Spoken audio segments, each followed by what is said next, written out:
Global ఇరనా technology సంస్థ ముందు CPI ఆందోళనకు దిగింది. విద్యార్థుల జీవితాలతో చెలగాటమాడుతున్న గ్లోబల్ ఇరనా సంస్థపై వెంటనే కేసు నమోదు చేయాలని సిపిఐ నేతలు డిమాండ్ చేశారు. ఈ సందర్భంగా గ్లోబల్ ఇరనా కార్యాలయాన్ని ముట్టడించేందుకు సిపిఐ శ్రేణులు ప్రయత్నించడంతో పోలీసులు రంగప్రవేశం చేశారు.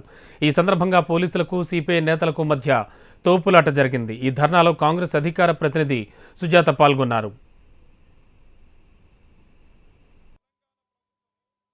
ప్రతి ఇష్యూని కూడా పోలీసుల ద్వారా అణిచివేయాలనేటటువంటి ప్రయత్నం జరుగుతుంది.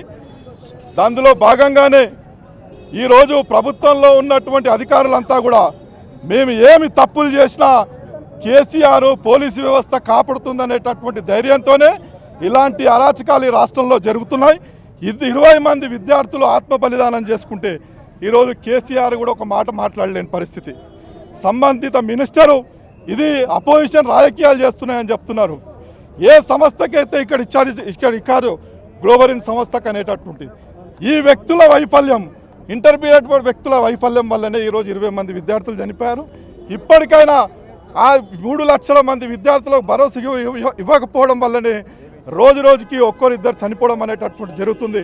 అలాగ భరోసా ఇస్తున్నాం, మీ అందరి తరఫున పోరాటం చేస్తాం. ఈ సంస్థను రద్దు చేయాల్సిందే. రద్దు చేయకపోతే భవిష్యత్తులో పెద్ద ఎత్తున ఉద్యమం.